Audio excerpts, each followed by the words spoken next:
Mindanao, a region overflowing with untapped potential, yet held back by a single brutal reality: disconnection.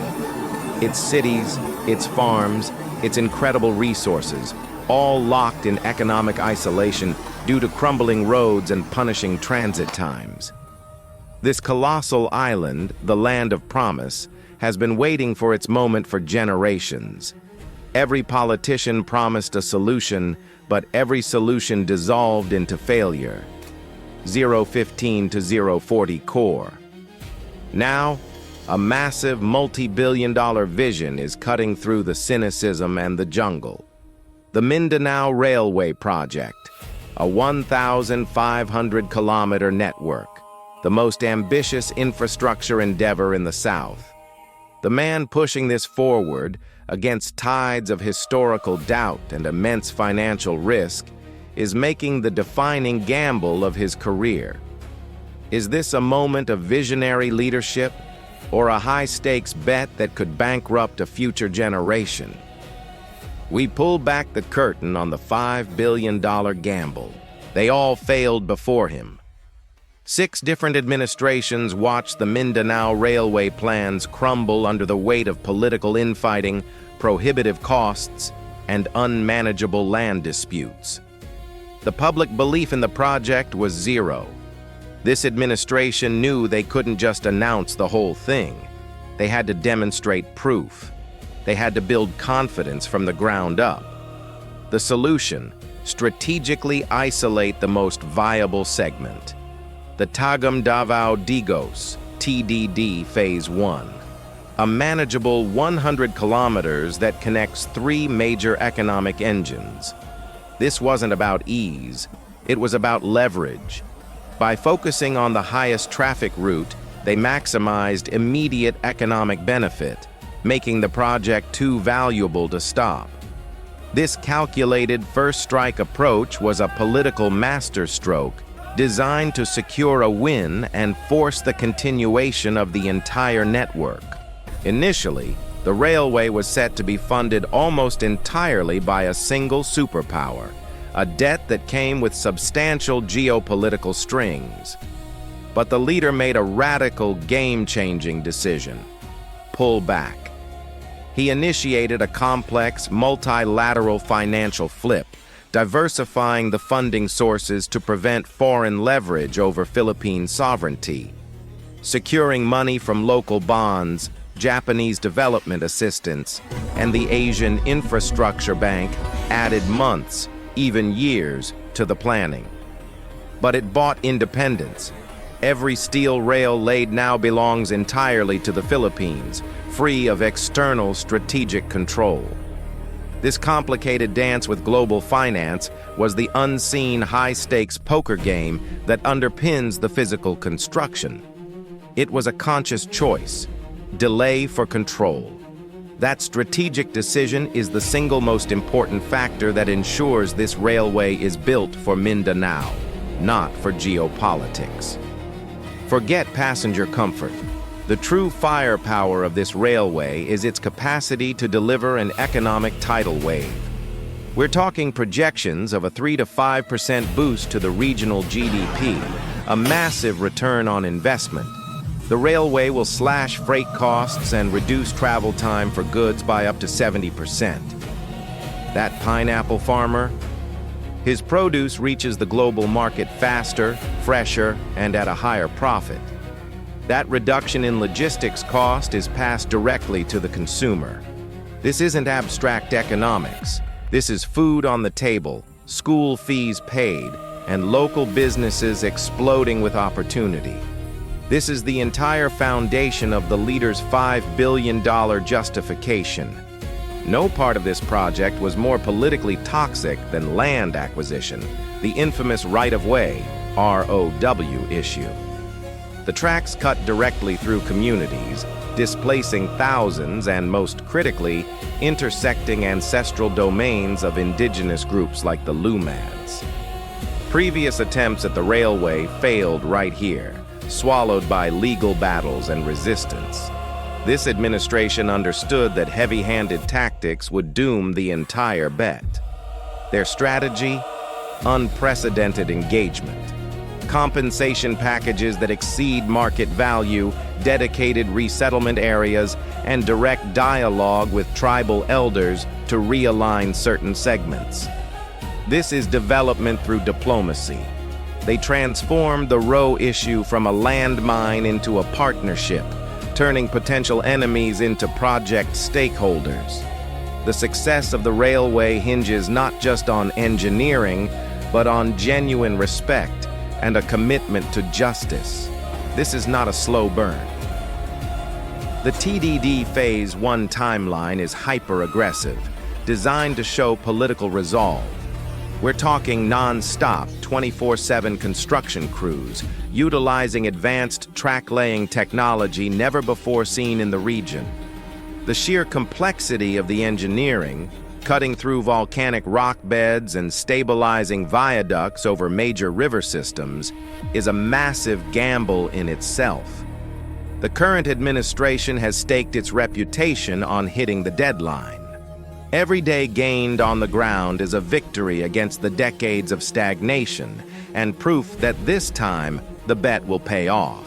Here is the silent innovation that multiplies the value of the bet. The railway is not just steel and sleepers. Buried 10 feet beneath the tracks is a new, high-speed fiber optic cable. This digital backbone will provide world-class internet connectivity to dozens of remote towns along the route that currently rely on sluggish old lines. It's an infrastructure 2-for-1. This co-location strategy is brilliant. It ensures that the railway doesn't just link physical economies. It creates a dynamic, high-speed digital economy, enabling e-commerce, remote education, and telemedicine across Mindanao. This strategic move leverages the physical protection of the rail corridor to secure the region's digital future, transforming a transportation project into a major technological catalyst. Let's look at the immediate human benefit. This project is a colossal job creator, projected to hire over 25,000 workers directly for construction and support. For a region that has struggled with consistent employment, this is a massive shot of adrenaline into the local economy. We spoke to welders, engineers, and support staff, many of them Mindanaoans, who now have sustainable, highly skilled work right in their home provinces.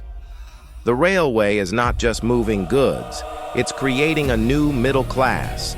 This is the ultimate payback for the political and financial risk taken. Every paycheck is a validated portion of the leader's ambitious bet.